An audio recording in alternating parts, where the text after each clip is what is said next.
sleepy and it's happened. When you're sleepy, you fall down. It just happened to me. I don't know if you saw Yeah. my knee thing. Yeah. So yeah. Um, and she fell down. She probably broke her neck. She died. The parents, indeed, when I think that when this guy Mccann came and look, what's his name, Jerry came looking for her, he found the girl dead. I think that he disposed of her because there are if you look at I'm going to send you that documentary because there was someone who saw Jerry McCann carrying Madeleine towards the ocean around that time when he said he Oh, was. wait. I just want to say there is absolutely no evidence that the I thought McCanns you were done. asking for my opinion. I didn't say there No, no, was no, evidence. no.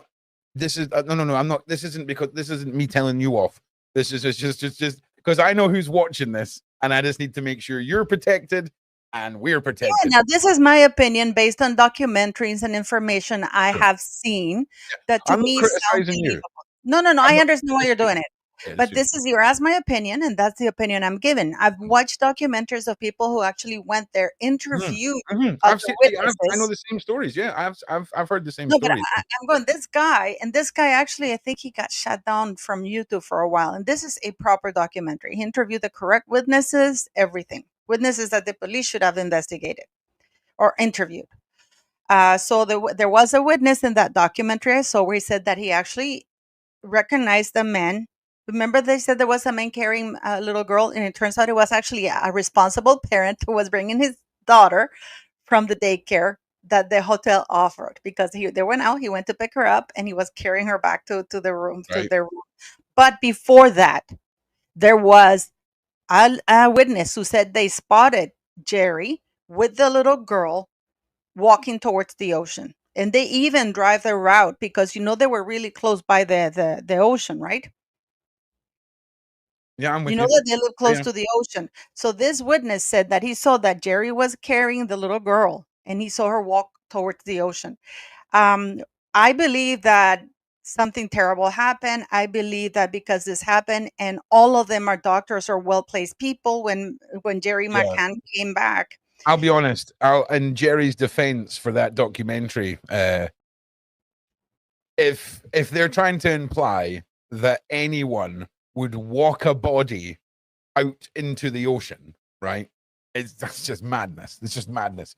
Absolute Well, no, madness. and I think you don't know Playa de Luz. That's a problem. Do you know what I know? I know what happens to a body. I was a part of the Royal National Lifeboat No, Association, no, right? but you Institute, sorry. see, where there were like huge cliffs and fjords that went to the ocean. You did have a sandy beach, but you Yeah, also had huge fjords and stuff like that. I yeah. That's I what I believe. I mean, I'm not saying it happened, but I'm saying that there was a witness that was very credible because the witness didn't let's even say know anything. what I would 100%, 100% I would get behind in this theory that's just a discussion between two people on the internet allegedly. I could 100% see a boat going out to international waters and it being done out there 100%. But if you were to throw, there would be evidence. There'd be little bits of clothing. There would be something, Paula. How? Okay, if you let me finish, I'll tell you what I think happened. Okay, yeah, of course, yeah, So I keep going. think that he threw her or he hit her somewhere in that near the ocean because don't forget that what they did is they directed the narrative immediately to she has been kidnapped. Correct. So the I first thing believe the it police was did, they didn't taken even her. secure. They didn't even secure because the police immediately, because guys, you can drive from Portugal and there's no borders, there's no checkpoints. So the police immediately were more concerned on securing the roads and asking who Yes. people who had taken it and blah blah blah. They never considered the parents because they immediately framed it as such. The government immediately got involved. They told them not to talk to the press, and they had already talked to the press before they even called the police. Yeah. So the police didn't do what they were supposed to do. The crime scene was not secured. It was trampled all over. There were the first 24 or 48 hours, which are incredibly crucial. like, and don't forget that Jerry McCann and the other women, the mothers movements were not followed. They didn't join the volunteers. They were moving about freely. We don't really know what they did those 2 days because they were not joining people. They didn't just immediately go to the police. The police at that time was focused on the kid has been kidnapped. The UK government immediately got involved. And the Yeah. orders were you do not touch the parents. When did the parents go? Like 3 or 4 days later into the police? When it became clear that something was not right? You can do so much in 2, 3 days. As you can say, you No, can go and hide a body where you initially put it. well, no, they contacted the police that night when they realized that she was missing, right? They contacted it about an hour and a half Yeah, almost yeah. afterwards. First, they contacted the press in the United Kingdom. The press, I believe, I had already broken the story, and then they called the police. Yeah. If you believe your kid has been taken, the first thing you do is you call the police. You don't leave the premises. Please. 100%, man. You Right? don't even leave the premises and leave two The other only thing, the children only unattended. thing that I can say, and this is a slim margin, right? Is when you can sometimes get into a and Paula, I'm not saying this is what happens, so That's right, Elaine. don't Thank you, instantly. Elaine. Thank you. Sorry to interrupt you. Elaine, thank you. It's the Smith family. I was trying to remember. This is the Smith family. They were interviewed. This is before everything broke up or anything was major. Like Yep. it's the Smith family. They say, yeah, when they showed they didn't even say who it was. They showed the pictures of a man who could have been carrying and this of the picture. So, and they picked the picture out of the bunch even before they even knew this guy. Yeah. So here's the thing, right? Like, Sorry, I apologize. I didn't want to. no, you're good, mate. So what Paul is describing there is the common theory behind the Mccann case, where there was sedatives or sleeping agents allegedly given to the children. They've woken up in the middle of the night, had a horrendous fall that's resulted in the unaliving of Madeleine, and the parents have panicked and covered it up. Allegedly, there is no evidence that points that the McCanns are guilty of anything. I just want to point that out. Now, what's interesting is when you find out, right, what the Lazarus effect is, all right? Because people say, well, if she thought that she had passed on and that she was put inside this big tennis bag, all right? The Lazarus effect is when you can be pronounced legally dead and literally wake up a week later in a casket at your own funeral. And it happens so often. There's terminology for it. So could you imagine you find your child and you panic and cover up their death, hide her, wait a couple of days, and when you go to then dispose of her, you find out that she's now alive and inside this bag, allegedly. There's no evidence to support what I'm saying. This is all allegedly. Could you imagine if you've already told the police that someone's taken her and then she turns up in a bag? Now, the only reason I'm bringing this to light is if it suddenly turns out that somebody else turns out to be Madeleine McCann, or we find her. This is what I believe could be one of the theories behind how it all went about. I've got some real dark theories, though, because none of it makes sense. None of it makes sense. The way it's been handled, the amount of money that's been spent, the things that her mother wrote about her in her book, the crazy. She wrote more about the risotto. She was more expressive about how delicious that risotto was than about her daughter. I mean, Yeah, it's. Oh, here we go. Hang on a sec. 1 second, Paula. Can you take us through? For example, I know how everyone reacted over here. Where were you? You would have been in Norway, right, when this all kicked off originally? Is that right? which one? Mccann. Madeleine, yes, I wasn't. Well, when did it happen? Which year did it was? Unlike your other guests, I can't remember 20 years ago. Do you know what year it was? It was the year that when things like this happened, you had a MySpace account. Okay. All Okay, right. but when was it 1996 that it happened? Okay, I think so. Yeah. Hang on a second. I just need to. I Let need to me just see. this. Yeah. Guys, can you find on the chat go on for a second. 2006? Oh yeah, I was in Norway. I was in no, 2006 I was in London. I was in London. If it was 2006, I was in London. And I remember people in London being very angry because they said that if you leave your kid unattended, like so children's services would come for you. So I was in London. So are you sure it was 2006? I thought it was longer than that. 2006. No, are you sure? Madeleine McCann disappearance. Let me see. Madeleine McCann is 2003. Oh, no, no, no. Wait. Yeah, it's 2006. You're right. Yeah, she disappeared in 2006. Oh, no. She disappeared on the evening of May 3rd, 2007.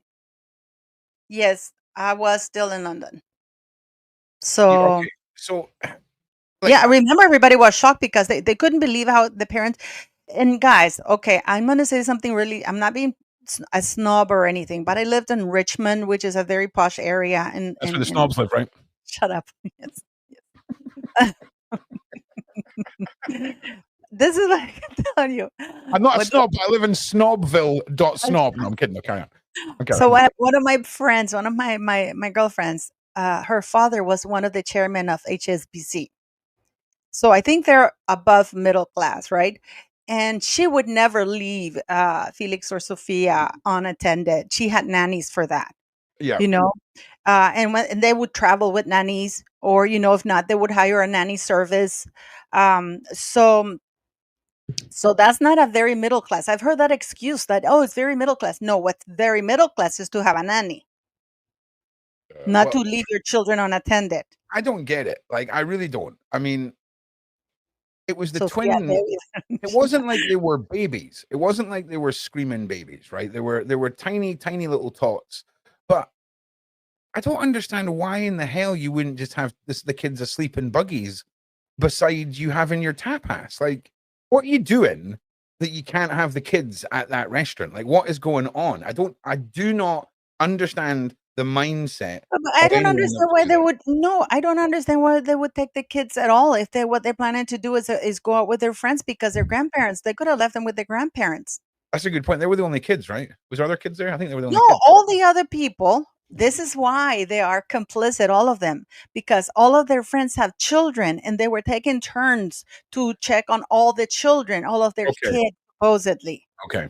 Okay. But then this is why they're all lying because they know that they're all are have committed a Wait, wait, crime. wait, wait. So they all had kids and they Yes, all all left the their kids. kids. Yeah.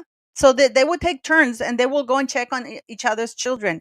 So this is the thing that the door was not even locked because how would the other because they would go and check on the on the other kids. So this is why to me they're all complicit because they all said, "Oh crap, this happened Also, to them." hold And on. they all want to Also, go along with that. also, And they right? were drunk, by the way. We looked the other day at the actual location and how you would have to walk to and from the tapas, right? 150 yards. Let's say it looked like about a 4 minute walk. I would say from when you stood up at the tapas to when you got to the door, 4 minutes, right? Then 4 minutes back and say 5 or 6 minutes to check on the kids. That takes 15 minutes. And they apparently were checking the kids every 15 minutes. It just Yeah. it doesn't add up. No, it doesn't because, and this is if you're going fast because Sonia Polton and the guy, also the guy, he Yeah. did that. They walked it and they were walking it fast. And remember, you're walking uphill. Well, it's not so much that, it's the awkwardness of where you're Well, walking to. you're walking uphill and they've been drinking.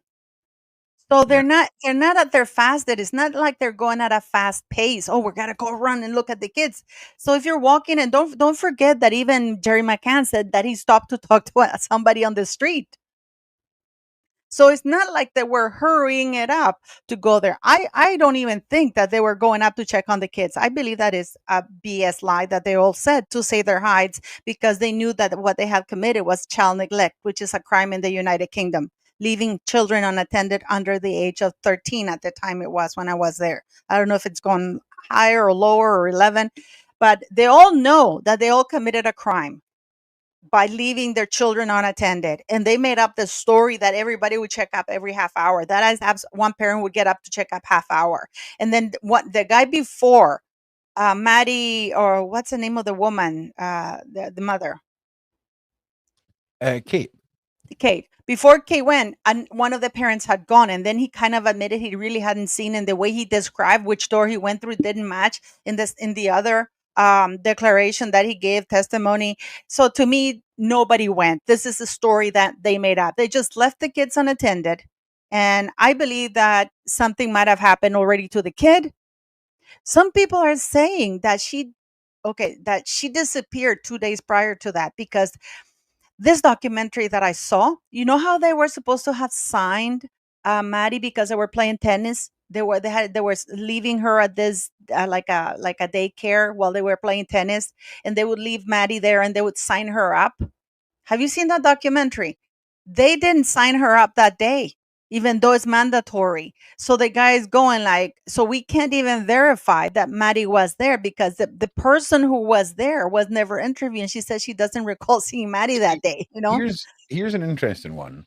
And it's just sort of, Pam's just made this point. Oh, you saw it too, my cat's parent, yeah. If Maddie was kidnapped, why was she the only one taken? That's a really good point, right? Let's say, for example, this was an opportunistic kidnapper who was just walking down and thought, hey, let's go steal a Wayne. And they pick a random door, just so happens to be open. They see Maddie, they grab her, they're off. But if this was an orchestrated criminal activity, I'm not being funny, but would it not make more sense to take a younger child who wouldn't remember? I don't know. I'm not a twisted psychopath. But the thing is that if you see the documentary, Ron, if you see the documentary at the end implies that Maddie didn't disappear that night, because they show proof of things, or at least very strong evidence, that nobody really saw Maddie today. The last time somebody saw Maddie was at a tennis match 2 days prior. After that, nobody had seen her. After that, nobody really saw her. And the guy who had checked on the kids, he described Maddie. He said that Kate came out of the thing with a towel, right, at a certain time, and then it didn't match because Kate Mccann gave a different declaration that she didn't even see the guy. Yeah. You know, so nobody. The documentary basically ends with that at the daycare, when they said that she was supposed the day that she disappeared, she was supposed to be at the daycare, but the daycare always is mandated that they sign in and sign out. And Maddie wasn't there. The lady who took care of the kids didn't remember her. She did remember her like 2 days before, but not on the day that she supposedly went missing. So that is also, the police also looked at that, and they interviewed the lady. She says, no, she wasn't here today. Because they said, oh, but yeah, she was, we signed her. And no, she wasn't. The signature was not there. She wasn't signed in. And then they said, oh, we forgot to sign her in. Here's an interesting So one. the thing that they were saying is that they believe that what happened is that whatever happened at least a day prior, because there is no proof that the little girl was seen. The last time she was seen was at a tennis, that they took that picture of her. After that, there are no pictures, which is odd, because the kids are playing and everybody and all their friends were taking pictures with their kids, but Maddie was not there. But they saw the twins, but they didn't see Maddie. So the thing is that they're saying that it happened a couple of days prior. Whatever happened a couple of days prior, and that Jerry and Kate just went on as nothing had happened, because they even refused to go on a boat, that they were supposed to go on a boat. And they said that they were going to have a holiday, all the kids were going to go, and then said, no, Maddie's not feeling well. So Maddie didn't go on the boat that day with anybody. So nobody really saw them. And Mccann stayed behind because supposedly Maddie was not feeling well. I just want to say, Lexi, you are a very well educated individual on this topic. That is a very astute point that you've made. What did she say?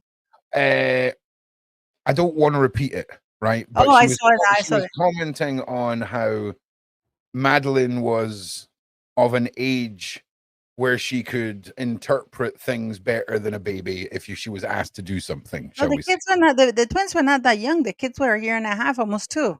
Yeah, no. Trust me, I'm not going to repeat it. Our point was it was bang on, and Yeah, but if we know that these people are that terrible, they're not gonna care the age. You know what I mean?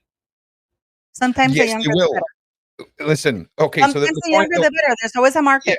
I understand that, but the point was that she could perform at that age better, if you see what I'm saying. And there's a difference between those who would want performance and those who would want so young that they can. Anyway, allegedly, if you guys want to come and have your say on the show with me and Paula, come and join the Discord. If you click on the link in the side chat, which I've now lost, so hopefully one of the mods has got it, we can get you guys on. You can have your say if you agree with us, if you don't. So yeah, Paula, do you know what I mean? Do you know what I'm saying when I say perform? Mm. So I understand, but she was also very young, and let's not people forget that this was such a long time ago. That this kids nowadays are not the same as before, because no, this no, is in but Paula, 2007. there's a difference between if you turned around to somebody who was the same age as the missing girl and said, "Could you get me the TV remote?" She'd get you the TV remote. A little 1.5-year-old probably ain't going to do that. So the difference in taking a command to some twisted individuals is a major selling point, but there's no proof of that. All allegedly, no proof the McCanns have done anything wrong. Just saying. So, and that's not saying that you're wrong. I'm just doing all that stuff I have to do. Now, can you guys like and share? I would really appreciate it. Now, here's an interesting one. Allegedly, the family in question had a chart, right? A reward chart for the missing girl. And this reward chart was based off of her frequency where she would get out of bed throughout the night. And if she stayed in bed, she would get a sticker and a reward. Paula, can I ask you a question, Paula? Mm-hmm. You know for a fact that if your child slept soundly throughout the night, you probably aren't going to leave them and go to the tapas restaurant, right? But if I'm your sorry. daughter's, if, The thing is, okay. no, I know, that's okay. The But if thing your is, child is though, that calm, nobody does that, guys. no, When I was Paula, I understand that. But what I'm saying is, it further questions that mindset. If your child has shown frequency of getting out of bed, if you're not there, why would in the hell would you take that risk ever? I wouldn't. I know you wouldn't, because we're both rational thinking human beings. No, it's been a Well, I responsible mean, parent. you're a fully grown woman who has a kink for Ronaldo, so you're questionable, but that's all right. Excuse me, what did you just say? You heard me, You young start to lady. talk bad about Tay Tay. Oh, and Tay Tay gets worse. Listen, Do we're not you talking really about. want me to go on Tay Tay? No, no, it's all Okay, right. good. Okay. Don't half pay attention to me, right? When you're busting my chops and staring at your phone. Okay, don't be doing something I was else looking at whilst an you're busting article my about chops. no, I was looking for this article that I saw Yeah. about, and I should have